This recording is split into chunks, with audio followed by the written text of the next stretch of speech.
What's going on, everybody? I'm back with another video. This video is how Liverpool kept their title challenge alive against Aston Villa by winning the match 2-1. Now, before we get into the match analysis and the tactics behind both teams, check out the OneFootball app. It's the best app out there for all things football. It's the app I use to stay up to date with the biggest games, the best teams and the best leagues all across the world, and the latest news. They have the most up-to-date news, and it's the best app out there for all things football. That's me on your screen going through the app, showing you some of the features and showing you how easy the app is to use. Now, they're supporting the channel and they're sponsoring today's video, so be sure to check out the description below for the free download link. It's the first link in the description, so be sure to support the channel and do that. And while you're in the description, check out both my books and check out Keyframe. It's how I'm making this video. Now let's get right into the tactics behind the match. So with Aston Villa, they went with their back four in their initial build-up, and they saw wider fullbacks to try and prevent the Liverpool wingers from gaining access to the fullbacks in these wide areas. Then we would see the central forward from Liverpool dropping deeper and marking the single pivot of Aston Villa, and oftentimes in the build-up, Aston Villa would then have one of their 8s drop deeper to then create a double pivot and a 2-2 build-up when they wouldn't use their goalkeeper, giving them strong vertical passes just beyond the press. So now moving into the midfield third, we see exactly that with the 2-2 build-up, and this is all made possible because of the wider fullbacks going into the wide area and creating width for the team. So now we see one of the more attacking, more advanced players dropping deeper to then gain access to the ball and create strong passing lanes into the center of the field and a very vertically oriented build-up through the center of the field. From Liverpool's perspective, we often see their front three becoming more narrow because of this double pivot and the influence that these players have between the Liverpool's front three and the strong passing connections they have. But Liverpool's natural response is to have one of their 8s or both of their 8s jump to players in this position, usually to the player that Mane doesn't cover with his cover shadow, to then try and neutralize the threat. But when Aston Villa were in possession of the ball and were able to progress, we often see it coming through the wide area and their fullbacks playing the ball forward and then making underlapping or overlapping runs, getting in behind Liverpool's narrow mid-block. So now we see a really good picture here of Aston Villa's shape and some of the concepts they use. Now we'll specifically look at their midfield occupation of the space between the lines. So now we highlighted the back four from Liverpool, and now we highlight the midfield three fanning into the wide area because of Aston Villa's concept of their midfield dropping into these wider areas. Then we have our front three in Liverpool's 4-3-3.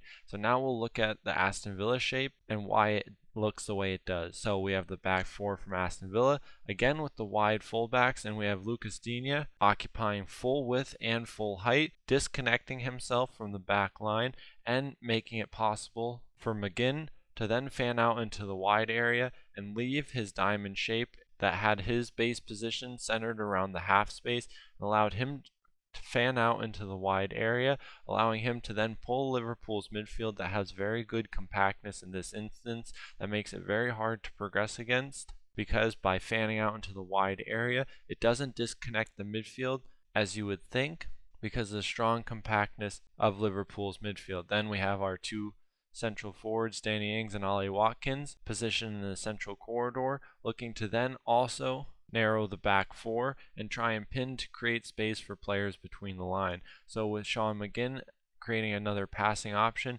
he then has access to the half space in behind Liverpool's press, and as a failsafe, always the option in behind off the shoulder of the defenders, with Ollie Watkins and Danny Ings timing their runs very well, but well defended from Liverpool throughout most of the match, and Sean McGinn usually playing in the central corridor. As we see, they have three more advanced players, with Coutinho dropping in as the number 10, and this gives them the flexibility to then move into the wider areas of build-up and find different solutions against Liverpool's mid-block. Now for Liverpool in possession, they built with Alisson splitting their two central defenders, and their fullbacks maintained their width on this left-hand side, whereas on the right side Trent Alexander-Arnold was often very effective with coming more narrow because of the nature of Aston Villa's press. So Aston Villa pressed similarly to Liverpool with two wider attackers, and these are the central strikers for Aston Villa, positioning themselves wider near the half space to press from out to in, to then take away the fullbacks as options using their cover shadows. But Liverpool had the solution of inverting Trent Alexander-Arnold oftentimes into the half space to gain better access to the ball and manipulate Ollie Watkins' positioning.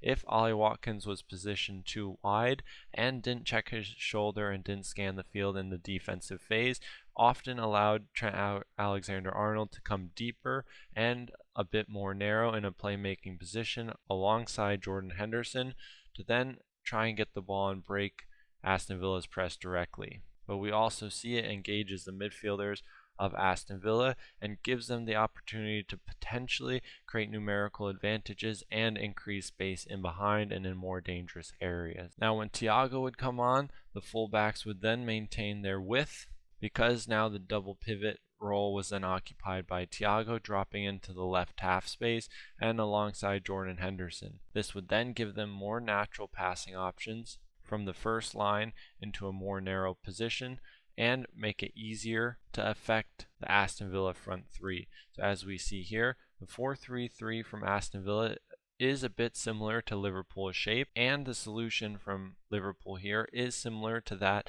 of Aston Villa, but it's a more common tendency for Thiago to drop deeper in the left half space, releasing the fullback and allowing the wingers to invert. So very common, but Jordan Henderson, playing as the single pivot and the Fabinho role, had a bit more fluidity to his game than we would usually see from Fabinho, and allowed Trent Alexander-Arnold to come more narrow into these midfield positions. So as we see how Liverpool often hurt Aston Villa when they were in possession, so we highlight the Aston Villa 4-3-3 in this scenario, with now Trent Alexander-Arnold coming deeper and more narrow just in behind the press of the first line of pressure from Aston Villa. So by Trent Alexander occupying this position, it makes Ollie Watkins in this situation ineffective, because now his cover shadow isn't blocking any player from Liverpool, which allows then Trent Alexander-Arnold to pick up possession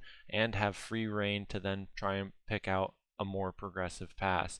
And we do see Naby Keita fan out in the wide area to then compensate for this movement, allowing then the winger to invert and space to be created between the lines. So here we have the wingers and Mane acting as the false nine, creating space for one another through pinning and creating their structure and their width. And now we have Trent Alexander-Arnold coming into the midfield alongside Jordan Henderson and the deeper playmakers, with Naby Keita creating strong diagonally, strong access by a diagonal connection, and creating balance within the structure. So here we have Trent Alexander-Arnold looking to target Mane or the space in behind. When the false nine drops, it often draws out a central defender, creating a break in the defense and allowing then space to be exploited in behind. So now for the last picture of Liverpool, we have our back four, and now we'll look at their midfield shape. So we have Jordan Henderson playing as a single pivot, usually